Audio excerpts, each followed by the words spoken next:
Hello everyone, welcome back to my YouTube channel. सबैजना सन्चै हुनुहुन्छ होला भन्ने आशाका साथ आज यो ब्लग सुरुवात गर्दैछु।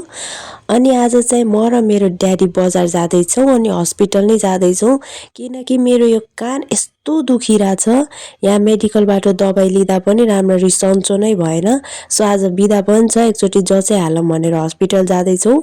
बजार पनि जान्छौँ, किन जान्छौँ त्यो चाहिँ ब्लगमा हेर्दै गर्नु होला।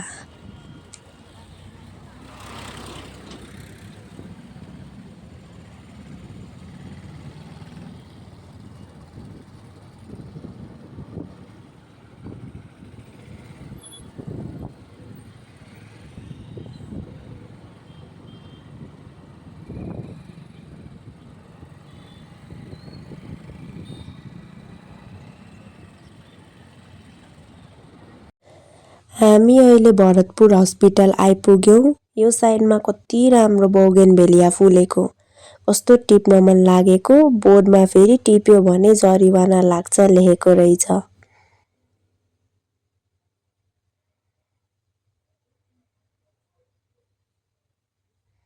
म चाहिँ हस्पिटलभित्र छिर्दैछु। मेरो ड्याडी चाहिँ त्यहाँ स्कुटर पार्क गर्न जानु भएको छ।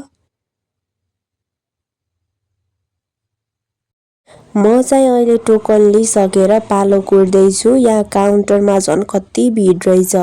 मेरो टोकन नम्बर 658 रहेछ। यहाँ त बल्ल 247 देखाइरहेछ। कति भिड हो। अब पालो नआइन्जेल वरिपरि घुमेर टाइम पास गर्नै पर्यो। हस्पिटलको बिचमा चाहिँ कस्तो राम्रो वाटर फाउन्टेन राखिएको छ। बच्चाहरू फाउन्टेनमा खुब इन्जोय गर्दैछन्। यो चाहिँ भरतपुर हस्पिटलले बिरामीहरूको सुविधाको लागि सुरुवात गरेको निशुल्क सटल बस। यो चाहिँ हस्पिटलको नजिकको ठाउँहरू मात्र जाने रहेछ। यहाँ कति बेला पालो आउने हो। हामी वरिपरि घुमेर टाइम पास गर्दै थियौँ, अझै पालो नै आएन। अब त यो टोकन लिएर एकछिन बेन्चमै बस्नु पर्यो। हामीलाई चाहिँ पालो कुर्दै कस्तो भोक लागेर पहिला केही खाएरै आउँ भनेर हस्पिटलभित्रै क्यान्टिनमा खाजा खान गयौँ।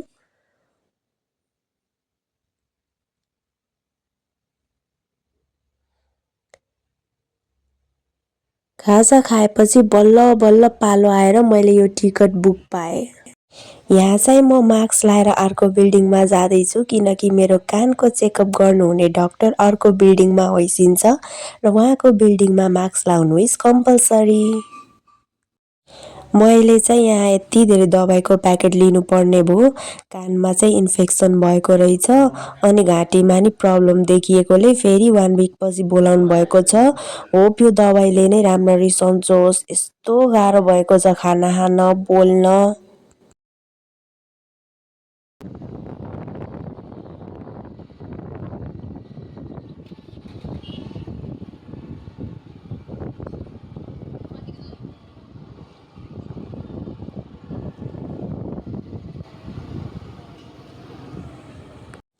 अहिले चाहिँ हामी हस्पिटलबाट सिधै कुरियर अफिस जाँदैछौँ, किनकि मैले चाहिँ त्यहाँ अनलाइनबाट सामान मगाएको थिएँ।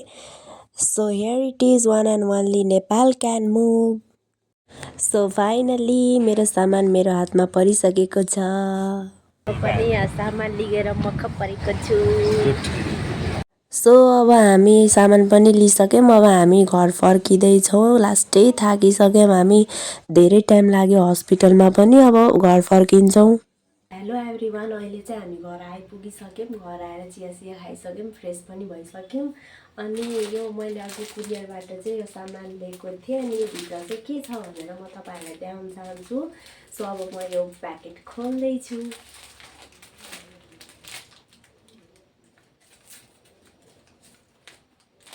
सो यो भित्र चाहिँ हामीले पुन्टुको लागि टप मगाएको थियौँ। अनि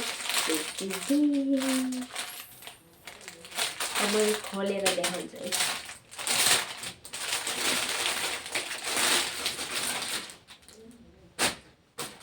यो भित्र चाहिँ दुईटा छ। के अरे यो कलर चाहिँ फरक हो, डिजाइन चाहिँ सेम हो। यो चाहिँ कस्तो छ भन्दा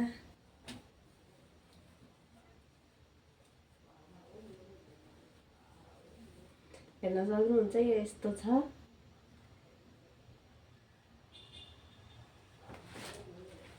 अनि यो